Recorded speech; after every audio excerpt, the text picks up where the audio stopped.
The base slept amid constant noise. The weak engines breathed dust and old memories that seemed alive.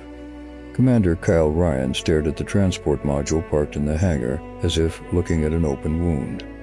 The white metallic container was too smooth, with no identification, just a red sticker saying "Fragile handle with care." Diplomatically, the air was thick. The sound of the lamps trembled on the ceiling. The messenger sweated under his uniform. "Congratulations, Commander. This is your prize," he said, his voice faltering. Kyle just stared at him. The man tried to hold his gaze and failed. He coughed nervously. "It's organic, sir. A rare model." Silence answered before the sound. The metal slid and the lid opened.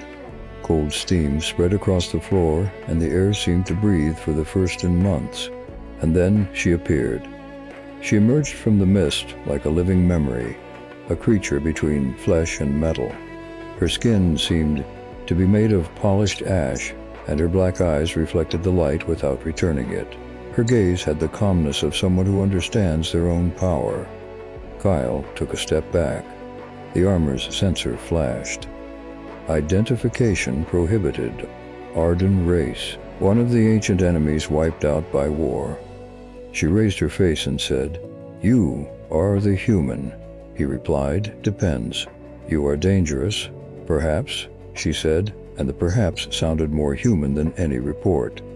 Kael noticed the tone of voice, the absence of fear, the space between the words. The messenger cleared his throat.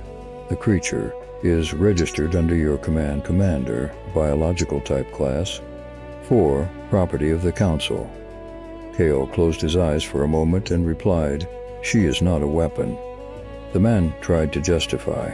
"It is compensation, redistribution of war assets." Kyle raised her hand. "You may go." And the messenger disappeared as if the base had swallowed him up. Only the two of them remained, the air between them heavy.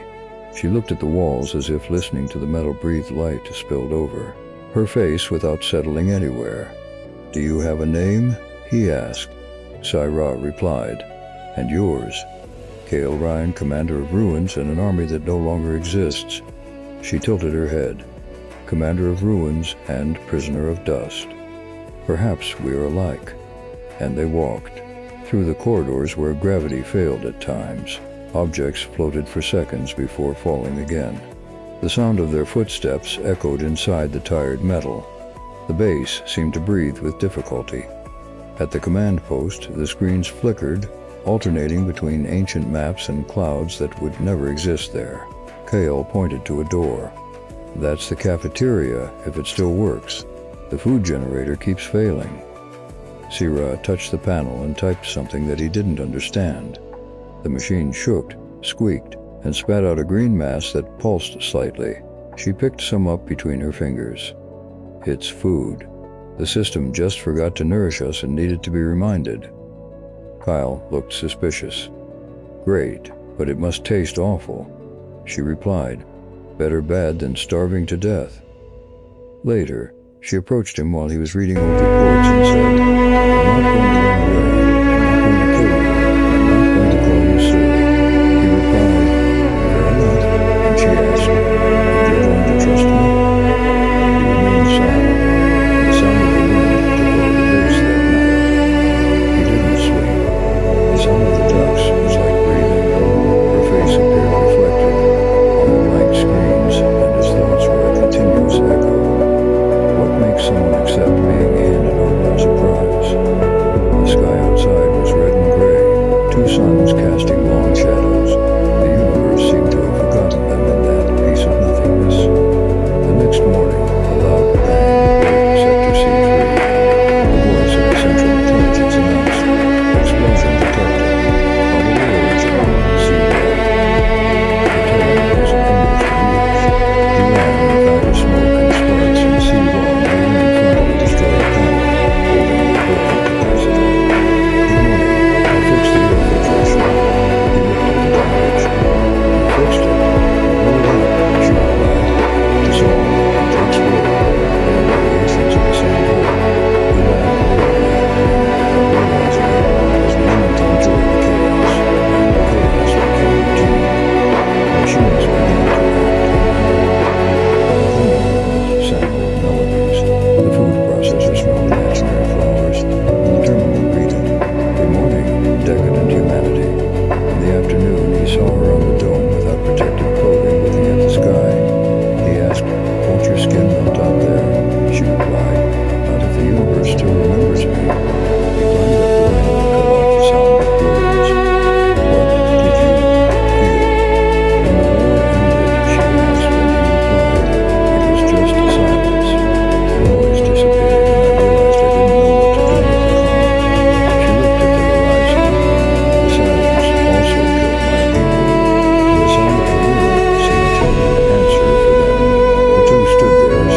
sleeping.